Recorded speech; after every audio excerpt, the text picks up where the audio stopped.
ഇന്നത്തെ തിരക്ക് പിടിച്ച ജീവിത സാഹചര്യങ്ങളിൽ കുടുംബാംഗങ്ങൾ ഒരുമിച്ച് പ്രാർത്ഥിക്കുവാനും ദൈവത്തോടൊപ്പം സമയം ചെലവഴിക്കുവാനും അവസരങ്ങൾ കുറഞ്ഞു വരിക. സാങ്കേതിക വിദ്യയും ജോലി തിരക്കുകളും ലോകത്തിന്റെ ആകർഷണങ്ങളും വർദ്ധിക്കുമ്പോൾ പല കുടുംബങ്ങളിലും ഈശോയ്ക്കുള്ള സ്ഥാനം പതിയെ പിന്നിലേക്ക് നീങ്ങുന്നതായി കാണുന്നു. അതിന്റെ ഫലമായി വിശ്വാസ ജീവിതത്തിലും ദേവാലയവുമായുള്ള ബന്ധത്തിൽ പ്രാർത്ഥനയിൽ കുറവുണ്ടാകുന്നത് നമ്മുടെ സമൂഹത്തിന് വലിയൊരു വെല്ലുവിളിയാണ്. എന്നാൽ ഒരു കുടുംബം യഥാർത്ഥത്തിൽ സന്തോഷവും സമാധാനവും അനുഭവിക്കുന്നത് ആ കുടുംബത്തിൽ ഈശോ ഉണ്ടായിരിക്കുമ്പോഴാണ്. കുടുംബ പ്രാർത്ഥന, വിശുദ്ധ ബൈബിൾ വായന, ഒരുമിച്ചുള്ള ദേവാലയത്തിലേക്കുള്ള യാത്ര, പരസ്പര സ്നേഹവും ക്ഷമയും, കുട്ടികൾക്ക് വിശ്വാസ മൂല്യങ്ങൾ പകർന്നു കൊടുക്കൽ എന്നിവയിലൂടെ ഓരോ വീടിനെയും ഒരു ദേവാലയമാക്കി മാറ്റുവാൻ നമുക്ക് കഴിയണം.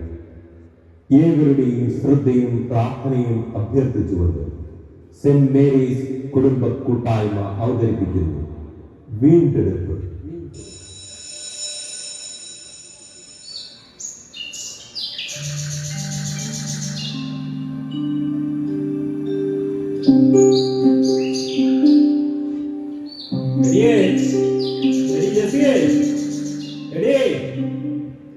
എന്താ മനുഷ്യ രാവിലെ തന്നെ തൊള്ള തുറന്ന് പോവണേ? ഈ പൂമുഖത്തേക്ക് ഒരു ബ്ലാക്ക് ടീ പ്ലീസ്. നിങ്ങൾ ചായയും കുടിച്ച് പത്രവും വായിച്ചൊരു വിശാലമായി ഇരുന്നു. ഇന്ന് ഏതാ ദിവസമൊന്നും നല്ല ഓർമ്മയുണ്ടോ? അതെന്ത് ചോദ്യാടി, നിന്റെ ബർത്ത്ഡേ ഞാൻ മറക്കുവോ? അത് ശരി, അപ്പൊ നിങ്ങൾക്ക് അതും അറിയില്ലേ?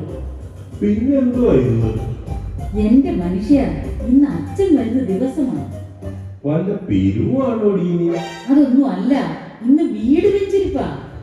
ഈ അച്ഛന് വേറെ പണിയൊന്നുമില്ല, ഒരവധി ദിവസം കിട്ടിയത് അവൻ പോയി. ദൈവദൂഷണം പറയാതെ മനുഷ്യ, നമ്മളോ പ്രാർത്ഥിക്കുന്നില്ല.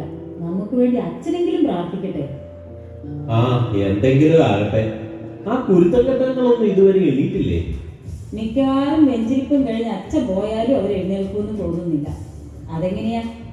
രാത്രി 2 മണിയും 3 മണിയും വരെ മൊബൈലും തോണ്ടി ഇരിക്കുമല്ലേ? ആഹാ, ഇന്ന് നേരത്തെ ആണല്ലോ.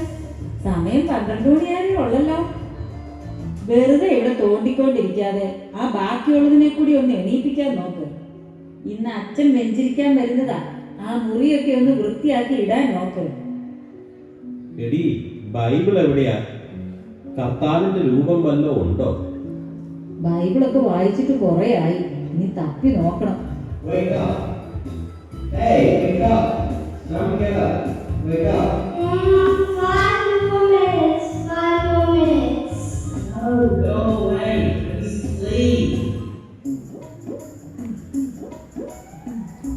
എല്ലാവരോടുമായിട്ട് പറയുക, വേഗം ബൈബിൾ തപ്പിയെടുത്തു. അച്ഛൻ വരുമ്പോ ഇവിടെ ബൈബിൾ ഇല്ലെന്ന് കണ്ടാൽ നാണക്കേടാ. Is that the big thick book? ആ, അത് തന്നെ. നിങ്ങൾ ആരെങ്കിലും ആ അപ്പുറത്തെ ഷൈജി ആന്റിയുടെ അടുത്ത് ചെന്ന് ബൈബിൾ ഒന്ന് വാങ്ങിക്കൊണ്ട് വന്നേ. എന്തിനാ അമ്മ ഷൈജി ആന്റിയുടെ ഹൗസിലോട്ട് പോകുന്നത്? ബെറ്റി ആന്റിയുടെ ലിൻസി ആന്റിയുടെ വീടല്ലേ അടുത്ത്. കഴിഞ്ഞ ആഴ്ച ആ ലിൻസി ആന്റിയുടെ പട്ടി നമ്മളെ പൂച്ചയെ ഓടിച്ചു എന്ന് പറഞ്ഞ് ഞാൻ കുറേ വഴക്കുണ്ടാക്കിയില്ലേ? അന്ന് വായിക്കൊള്ളാത്തതൊക്കെ ഞാൻ പറഞ്ഞതാ. ഇനി ബെറ്റി ആന്റിയുടെ ചെല്ലുമ്പോൾ മറ്റവരെങ്ങാനും കാണുകയും ചെയ്യാം. നീ വേഗം പോയിട്ട് ഷൈജി ആന്റിയുടെ നിന്ന് വാങ്ങിയിട്ട് വാ. ഈശോയുടെ രൂപം എവിടെയാ?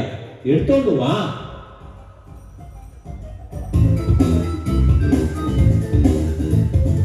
ഇത് ഇവിടെ ഇരിക്കട്ടെ.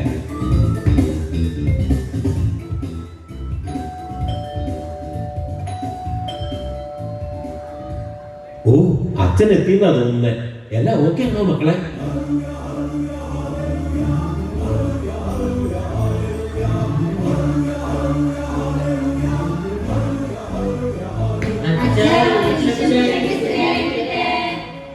ഇപ്പോഴും എപ്പോഴും സ്തുതിയായിരിക്കട്ടെ. ഇരിക്കച്ചോ. ഒരാളെ കൂടെ കാണാനുണ്ടല്ലോ. വല്യമ്മ ഇവിടെ ഇല്ലേ? ആ എടി അമ്മു, നീ പോയി വല്യമ്മച്ചിയെ വിളിച്ചോണ്ട് വന്നേ. പള്ളിയിൽ നിന്ന് അച്ഛൻ വന്നിട്ടുണ്ടെന്ന് പറയേ. ആ അമ്മച്ചിയെ.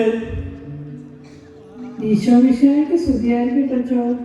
ഇപ്പോഴും എപ്പോഴും സ്തുതിയായിരിക്കട്ടെ. അമ്മച്ചി ഇപ്പൊ പള്ളിയിലേക്കൊന്നും കാണാറില്ലല്ലോ. ആരോഗ്യമൊക്കെ എങ്ങനെയുണ്ട് ഇപ്പം? ഓ, ഓരോ ദിവസവും ക്ഷീണം കൂടി വരുവാ കപ്പിയാരെ. മൈക്കിളെ, കുറെ നാളായല്ലോ നിങ്ങളൊക്കെ പള്ളിയിലോട്ട് കണ്ടിട്ട്. ആ, അച്ഛനൊന്ന് ചോദിക്കച്ചാ, എന്നെ ഇന്ന് പള്ളിയിൽ കൊണ്ടാവെന്ന് ചോദിച്ചാ ഇവർക്കൊക്കെ തിരക്കോട് തിരക്കാം. എന്റെ അച്ഛ, ആകെപ്പാടെ എനിക്കൊരു ഒഴിവ് കിട്ടുന്ന ദിവസം ഞായറാഴ്ചയാണ്. അന്ന് പള്ളിയിലേക്ക് കൂടി വന്ന അന്നത്തെ ദിവസം തീർന്നു കിട്ടും. നിനക്കോ ജസ്സി, ഈ പിള്ളേരെ ഒന്ന് കാറ്റഗറിസിന് പോലും കൊണ്ടുവരുന്നില്ലല്ലോ. അത് പിന്നെ അച്ഛാ, ഞായറാഴ്ച ഡബിൾ പേ കിട്ടുന്ന ദിവസമാ. അന്ന് ജോലിയും കളഞ്ഞിച്ച് പള്ളി വന്ന കാര്യങ്ങളൊക്കെ നടന്നു പോകണ്ടേ. ഞായറാഴ്ച കുർബാന കടമുള്ളതാണെന്ന് അറിയില്ലേ? അതിൽ സംബന്ധിച്ചതിന് ശേഷമൊക്കെ പോയാ പോരെ.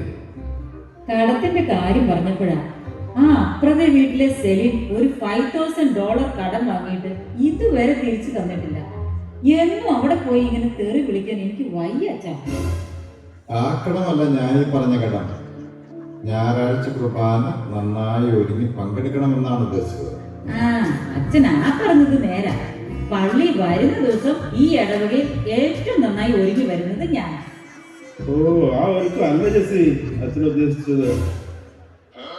ആ, പിന്നെ വേറെ ഒന്നുമില്ലേലും മേക്കപ്പ് ഇട്ട് ചമഞ്ഞ് ഞെളിഞ്ഞ് നടക്കാൻ ഇവിടെ കഴിഞ്ഞിട്ടുള്ള ആൾക്കാരേ ഉള്ളൂ. എടാ പിള്ളേരെ, നിങ്ങളെയൊക്കെ പള്ളിയിലോട്ട് കണ്ടിട്ട് കുറച്ചാളായല്ലോ. ലാസ്റ്റ് ടൈം എന്താ അച്ഛ പള്ളിയിൽ ഫുഡ് ഉണ്ടായിരുന്നു? കഴിഞ്ഞ ഓണത്തിലല്ലേ? ആ, അന്നാ വന്നത്. ഓണത്തിന് മാത്രം പ്രത്യക്ഷപ്പെടാൻ നീ എന്നാടാ മാവേലിയോ? എപ്പോ നോക്കിയാലും രണ്ട് ചെവിയിലും ഓരോ കുന്തവും കയറ്റി വെച്ച് ഫോണിലും ഇങ്ങനെ തോണ്ടി ഇരിക്കുന്ന കാണാം. ആരോട് പറയാനാ? യോ അല്ലടാ. അച്ഛ, പള്ളിയിൽ വരാൻ ഇൻട്രസ്റ്റ് ഇല്ലാത്തതുകൊണ്ടല്ല. രാവിലെ തന്നെ കീബോർഡ് ലെസൺസ്, പിന്നെ വോളിബോൾ കോച്ചിങ്, പിന്നെ സോക്കർ, അത് കഴിഞ്ഞ് ട്യൂഷൻ. അപ്പൊ ചുരുക്കി പറഞ്ഞാൽ ഇതിൽ ഒഴിവാക്കാൻ പറ്റുന്നത് പള്ളിയും കുർബാനയും മാത്രമാണെന്നർത്ഥം. നിനക്കോടി അമ്മു? അച്ഛ, ഞാൻ പള്ളിയിൽ വരാറുണ്ട്. അച്ഛൻ കാണാത്തതാ. ഉവ്വ് വരുന്നുണ്ട്. ആണ്ടിനും സംക്രാന്തിക്കും ആ അപ്പുറത്തെ പിള്ളേര് നിർബന്ധിക്കുമ്പോ ഒന്ന് പോകും. അങ്ങനെയാണെങ്കിൽ അടുത്ത ആഴ്ച മുതൽ നിന്നെ പള്ളിയിൽ മുന്നിൽ കണ്ടോണം. മക്കളെ, ഈ കുർബാനയ്ക്കും സൺഡേ സ്കൂളിനും ഒക്കെ നമ്മുടെ ജീവിതത്തിൽ വലിയ പ്രാധാന്യമുണ്ട്. അങ്ങനെ പറഞ്ഞു കൊടുക്കച്ഛ. ഞാൻ പറഞ്ഞ ഇവർക്ക് ഒരനുസരണയുമില്ല. അത് നിങ്ങളെല്ലാം ഞായറാഴ്ചയും വരാറില്ലല്ലോ. ഇല്ലച്ഛ, സൗകര്യം ഒത്തു വരുമ്പോഴൊക്കെ വരാറുണ്ട്. ആട്ടെ, കുടുംബ പ്രാർത്ഥനയെങ്കിലും ഉണ്ടോ? സന്ധ്യ ആകുമ്പോൾ തുടങ്ങി ഞാൻ മാറി കളർ കീറി കിടന്ന് വിളിക്കും, കുരിശു വരയ്ക്കാൻ വരാൻ. ആര് കേൾക്കാനാ? അതങ്ങനെയല്ല അച്ഛ. ഈ ജോലിയും കഴിഞ്ഞ് വന്ന് കുരിശു വരയ്ക്കാനൊന്നും സമയം കിട്ടില്ല. പിള്ളേരുടെ കാര്യമാണെങ്കിൽ ഈ ട്യൂഷനൊന്നും ഇല്ലാതെ ഒരിടത്തും എത്തിക്കാനും പറ്റില്ല. അച്ഛ, ഈ ട്യൂഷൻ മാത്രമല്ല, മ്യൂസിക് ലെസൺസ്, ഡാൻസ്, ഇതെല്ലാം ഉണ്ട്. അല്ല മക്കളെ, നിങ്ങൾക്ക് ഇതിനിടയ്ക്ക് ഭക്ഷണം കഴിക്കാൻ സമയം കിട്ടാറുണ്ടോ? ഭക്ഷണം മുടങ്ങിയാലും കുളിയും മുടങ്ങിയാലും ട്യൂഷന് മുടങ്ങാൻ പാടില്ല. അതാണ് അച്ഛ ഇവിടുത്തെ റൂള്. എന്റെ ദൈവമേ, ഇതിലും നല്ലതോ അല്ല ഉഗാണ്ടയുമായോ? ആ, എന്നാ നമുക്കിനി പ്രാർത്ഥിക്കാം. എടാ മോനെ, നീ ആ ബൈബിൾ എടുത്തേ എഫേസ്യസ് 2:25 വായിച്ചേ. ഇനി ബൈബിളും വായിക്കണോ? ഓ, കഷ്ടപ്പെടണ്ട മക്കളെ, ഞാൻ തന്നെ പറയാം. നമ്മളിപ്പോ കൈത്തക്കാലത്തിലാണല്ലോ. കൈത്തക്കാലമോ? ഇപ്പൊ മഴക്കാലമല്ല അച്ഛ. മിണ്ടാതിരിക്കണം. മിണ്ടാതിരിക്കാൻ പറഞ്ഞിട്ട് കാര്യമില്ല. വേദപാഠത്തിന് പോലും വിടാതെ ട്യൂഷന് വിട്ടു കഴിഞ്ഞാൽ അവർ ഇതൊക്കെ എങ്ങനെ അറിയും? കൈത്താക്കാലം എന്നാൽ വിളവെടുപ്പിന്റെ കാലം. നമ്മളിൽ നിന്ന് ദൈവം ഫലം ആവശ്യപ്പെടുന്ന കാലം. എന്നാൽ നമ്മളോ ഇന്ന് ലോകത്തിന്റെ ഫലങ്ങളുടെ പുറകെയാണ്. ഞായറാഴ്ചയും പറ്റുമ്പോഴൊക്കെ നിങ്ങൾ കുർബാന കൂടാൻ പള്ളിയിൽ വരണം. പിന്നെ കുടുംബ പ്രാർത്ഥനയും മുടക്കരുത്. ഇതൊക്കെ പറ്റുന്ന കാര്യമാണോ അച്ഛാ? ഇതൊക്കെ നമുക്ക് പറ്റണം. ദൈവത്തിനായിരിക്കണം നമ്മുടെ ജീവിതത്തിൽ ഒന്നാം സ്ഥാനം. ഇവിടെ ഈ ഭൂമിയിൽ നമ്മളുണ്ടാക്കുന്ന പേരും പെരുമയും ഒന്നും മരിക്കുമ്പോൾ കൊണ്ടുപോകാൻ പറ്റത്തില്ല. മക്കളെ ദൈവത്തിലേക്ക് നയിക്കേണ്ടത് മാതാപിതാക്കളുടെ ഉത്തരവാദിത്തമാണ്.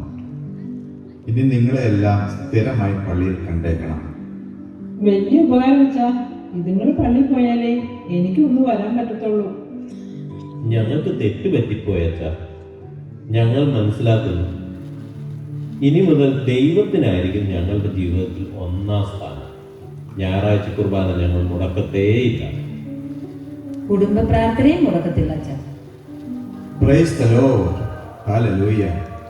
ഇന്ന് ഈ കുടുംബത്തിന് രക്ഷ കൈവന്നിരിക്കുന്നു. Glory to God in the highest. ജീവിത പങ്കാളിയും എൻ്റെ മക്കളും എൻ്റെ സമ്പത്തും അനുഗ്രഹിക്കപ്പെടും. എൻ്റെ നന്മയ്ക്കായവൻ സമൃദ്ധി നൽകും. എന്നെ വിശുദ്ധ ജനമാക്കിടുത്താൻ എൻ്റെ ദൈവത്താൽ നിശ്ചയം അനുഗ്രഹം പ്രാപിച്ചിരുന്ന